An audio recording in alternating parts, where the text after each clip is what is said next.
কাল ছিল সেই ঐতিহাসিক দিন, মানে 9 ডিসেম্বর, যেখানে মানুষ সকাল সকাল লাইন দিয়ে দাঁড়িয়ে ঠান্ডার মধ্যে কেক কিনছে, পেস্ট্রি কিনছে। আমি ঠিক তার উল্টো, একদম ভিড়ে অংশগ্রহণ না করে বিকেলবেলা বেরিয়ে পড়লাম মিও আমরের উদ্দেশ্যে। কাল ছিল মিও আমরের 33তম জন্মদিন। যেতে যেতে ভাবছিলাম হয়তো কিছুই পাবো না। মিও আমরের সামনে গিয়ে দেখলাম ভিড় তো ছিল না। ভেতরে ঢুকে দেখি কি সুন্দর ডেকোরেশন করেছে। এতটা ডেকোরেশন আমার জন্মদিনে করে না।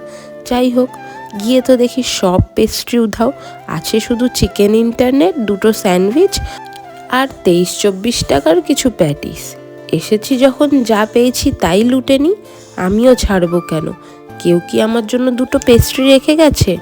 তারপরে একটা ইন্টারনেট আর একটা স্যান্ডউইচ অর্ডার করে খেয়ে দিয়ে বেরিয়ে পড়লাম। আচ্ছা, আপনারা অবশ্য জানাবেন কি কি পেলেন আর কতটা যুদ্ধ করতে হলো মিও আমরের কেকের জন্য। এখন যেটা পেয়েছি সেটাই খেয়ে নিই। খাওয়া দাওয়ার পর আমরা মিও আমরেকে টাটা বলে বেরিয়ে পড়লাম। বাইরে যখন এসেছি, বাইরে একটু পেট ভরে না খেলে হয়, তাই চলে গেলাম নবদ্বীপেই একটা দাদার দোকানে।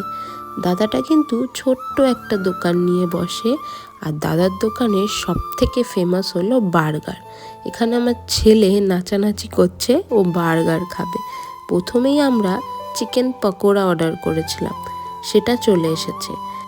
আচ্ছা, গরম গরম চিকেন পকোড়া খেতে কার কার ভালো লাগে বলো তো? আমার তো বেশ দারুণ লাগে। তারপরে হলো অবাক কাণ্ড, চিকেন পকোড়ার মধ্যে দিয়েছিল প্রচুর ঝাল। এদিকে আমার ছেলে কান্না করছে, কিন্তু তাও সে চিকেন পকোড়া খাবে। যাই হোক, তারপরে জল টল খাইয়ে সে কী কাণ্ড। তারপরে কোনো মতে ওকে থামানো হলো, দিয়ে বার্গার এলো। আমরা বার্গার খেলাম, ব্যাস খেয়ে দিয়ে বাড়ির পথে রওনা দিলাম। আজকের মতো বিদায় নিলাম ব্লগ থেকে। ব্লগটি কেমন লাগলো অবশ্যই আপনারা কমেন্ট করে বলবেন, আর ভালো লাগলে আমার পাশে থাকবেন।